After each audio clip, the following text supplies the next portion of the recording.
I want to start and get to something that Hamilton and I were texting each other over the weekend, and it's really what's going on with the Patriots in New England. Fascinating, of course, quiet also in the first offseason post-Belichick, and I want to see who they are. What are you made of? What's your identity? What are the next steps going to be?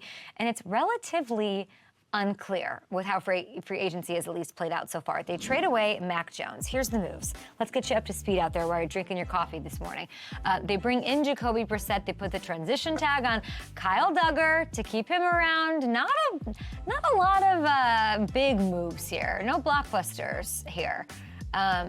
They were in on Calvin Ridley. We heard that. That did not work out. Patriots are sitting here now with $47 million in cap space. What are you doing with that? You know, what are you doing with that? Are you swimming in those coins? What are you doing the backflips, the backstroke? What's going on? That's the most in the NFL. No one has more to spend.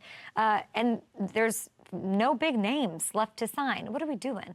New head coach, big fan, of course. You guys knew that, Gerod Mayo. He talked. We got to hear him speak as a head coach at the annual league meeting. He had to address the lack of free agent spending, telling fans the team was going to, burn some cash in free agency a couple months ago. Those were his words. We're going to burn some cash. Okay, well, you didn't. So they got some top talent targeted, and they didn't get those guys. And then I'm sure they didn't want to overspend after that. So disappointing, I think, for some fans who wanted to burn that cash, wanted to spend some money. And I don't know, probably a smart move long-term to not overspend on secondary guys. So he also addressed the number 3 overall pick and what's going on there. Take a listen to Gerod here. I'll let him take it away so I can stop blabbering. We sit at a very enviable spot at number 3 where we could take someone at 3, or if someone offers a bag, as we would say, a lot of first-round picks, we definitely have to talk about those things as we continue to put together this team. You said it. There are holes on this team, but I would also say there will be people available going forward to fill those holes. Huh? The Pats have been thought of as a lock to draft a quarterback 3rd overall, but now we're hearing Mayo, and they're exploring all options. We have to remember that Gerod Mayo is cut. He's not, this is the post-Belichick era. He can come and he can rage against the machine, and I hope he does. But we have Gronk on our show every week. I'm going to bring Hamilton here for a second, if he's around. Hamilton, it is worth noting quickly that, we're not going to know what to make of this Gerod Mayo era for a long time. We're not going to know. We shouldn't judge it. We should just sort of take notes of it as we go on. But it is hard. It is hard to get out of what has been conditioned in you from your NFL birth, right? So Gerod Mayo is very much one of those guys. Nink is one of those guys. Rob Gronkowski is one of those guys. Rob comes on our show, and how often have you heard him say in the 2 NFL seasons that he spent coming on our show, where he's allowed to open up, be himself, that he's like, oh, I think I still got that Belichick answer stuff in me. How often have you heard him say that? All the time. Yeah. So I feel like with Mayo, I don't know, I'm not going to sit here and decipher what he says, because I think some of that PTSD Belichickian, we don't know, maybe we'll do this, maybe we'll do that, still exists. But, it's sort of a womp fest right now, because there's holes to fill, and I don't know, now are they not going to get a quarterback? Are they going to trade back? Is that the move? It could be. I could definitely see it happening, and it is interesting to see.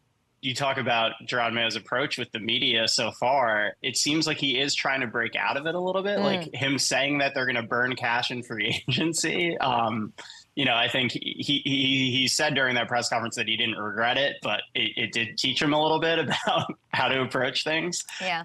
It does seem like he is trying to be a little bit more open, and I think that it is a legitimate possibility that they could move that number 3 pick. If you're a rookie, if you're one of these draft prospects at the quarterback position, are you like, Pats? And now the Pats are on the clock. Are you like, God damn, please no, God, please? It's at that point. It's crazy to think we're at that point, but I think it is when you look at what's going on with that roster right now.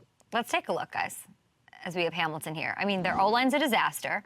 They don't have a number 1 wide receiver on the roster. If you're a draft prospect at the quarterback position, you're like, man, if Calvin Ridley, that would have been nice. No, but this is Justin Fields in Chicago Part 2. this team isn't anywhere near close to contending. Granted, they have to take a court, I think, or figure that out. But do you want to start the clock on that rookie contract when you have so many needs? Hamilton, this is a lot of needs here. But we're looking at their picks. What do you think? Yeah, and that's really the concern is, as you mentioned, starting the clock on that rookie contract. What we just saw the Bears go through with Fields, right?